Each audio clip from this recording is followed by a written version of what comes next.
Hey everybody, this is Ed with just a real quick hit video. And if you're new to the channel, this is where I talk about intentional technologies, focus a lot on e-ink devices, but also just intentional use of tech in general. And my good friend earlier today, David over at Tablet Tech, went through 10 really good reasons why you would choose the new Go 10.3 Gen 2 Lumi, what I just tend to call the Lumi, as your primary device, and whether you would choose something like that. And these are the 10 questions you ask yourself on whether or not you would pick that over one of the other BOOX devices. Now, I'm going to link his video. I'll put it up in the top here in a ribbon, and I'll also have it down in the description. Please go watch that. I just felt that maybe we should have a secondary conversation, at least from my perspective, to add to what I think was a brilliant take on his part. And the biggest piece of that was the Note Air 4C. And I asked this question in the comments of that video as well. But when you're looking at these devices, one of the draws of the original Go 10.3 was that it was a very low cost entry device when you were looking at e-ink tablets. It was very similar to the Supernote Manta or any of the other devices that had no front light, and they were considered very low price entry. It was under $400 at the time. Even the no front light version of the Lumi is now $419. So about $420. This one's about $430. And so it's above that $400 price range. Now, a lot of that had to do with tariffs and a bunch of other things, but the idea is that I think the gap is beginning to narrow between how much you get for these specific devices and what you get in the package. David did an excellent job of comparing the Lumi to the Note Air 5C, and that got me thinking, well, the spec differences between the Note Air 4C and the Note Air 5C are very minimal. The main thing being the Android version, and the same is true of the Lumi. It has a later Android version. But when you're looking at Android and how long Google supports Android, I don't know how much you want to give that as far as the differences.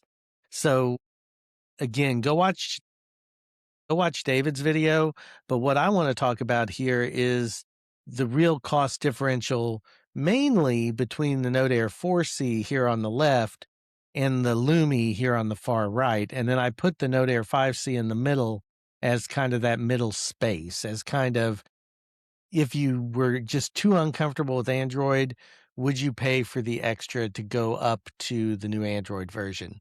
Now, the reason I did this is because there's only $40 difference between the Lumi and the Note Air 4C.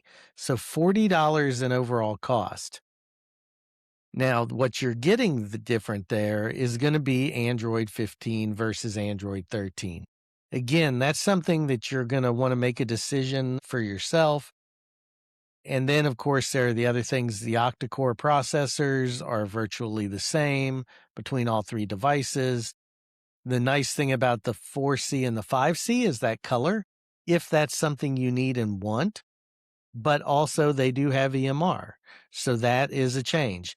But if you look at the rest of this, adjustable front lights, battery size, magnetic stylus, magnetic case, weight, the 4C is actually a little bit lighter than the 5C, but still heavier than the Go 10.3.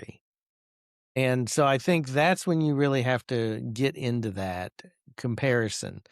But everything else is virtually the same when it comes to these devices as far as overall specs. They're all 10.3 inch. They all run a similar software. There is a difference in the UI with the Lumi. It's the Go UI, which looks a little different than the Note or the Tab UI. So a little less Android-like if you're used to an Android smartphone or an Android tablet. But overall, very similar. They all open the same types of formats. They all support the same types of apps. They all have full Google Play. They all have speakers. They all have microphones. I mean, it's very much an apples to apples comparison. The biggest change is going to be around expandable storage on the 5C and the 4C. So if you don't feel that 64 gigabytes is going to be enough for you, you do have the option of going up to 2 extra terabytes in that expandable SD card slot. So that's a big deal for a lot of people. Not everybody. I've never exceeded the storage limit on my Supernote devices or any of my Books devices. I do have an SD card as a backup in my Manta, but I've never had to use it. And I've mostly used it for testing purposes. So for some people, that's a non-starter. But knowing that it's there, is that a reason to be able to really want to do this? So I just wanted to add those quick couple of things and to say that when you take this back one iteration, because they're all using Carta 1200. And as a matter of fact, it says this is interesting as we're looking through these full specs. And I know that Books has said, and maybe this is just a typo on their website, that this is Carta 1200 as well on the Lumi, but they have it listed as HDE paper. So I may reach out and let them know that's not from the marketing materials I had from them. And they probably want to clarify that on their site here. But the idea being that this is really the same type of devices, other than the capacitive pin, other than Wacom on the 5C and 4C, and expandable storage and color. And one other thing that Dave mentions in his video as well, I think very rightly so, is BSR. And that's Books' super refresh technology, which helps clear up ghosting and artifacts and those types of things. So again, just wanted to do a real quick hit video. Wanted to walk you through kind of my argument in a way for if you were comparing these devices and wanting to get what I would consider maybe the most bang for your buck. Really ask those 10 questions. Go watch Dave's video. Ask those questions of yourself. If you decide that color is kind of up in the mix and you're not sure, if you decide that you really need Wacom EMR and you don't like that capacitive pin, and you can deal with the Android 13 instead of Android 15, that could make or break this. And then that price difference goes from $70, which is a bit, down to $40 for what I would consider a superior pen.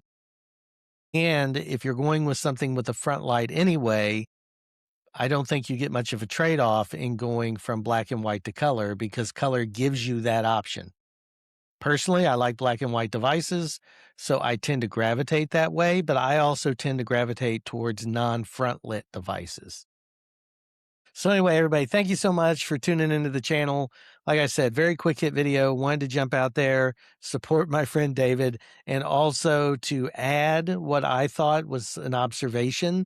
And hopefully that's what you love about these communities. We all get along, we enjoy each other, and we enjoy adding voices to the conversation. So share your voice down in the comments below. Follow me on Patreon, be a supporter there, buy me a digital book, which will be up in the corner. Check out all of the other things that I'm doing, my blogs, a lot of stuff happening. But until next time, thank you so much for tuning in and keep on moving forward. And I will see you in the next video. Bye now.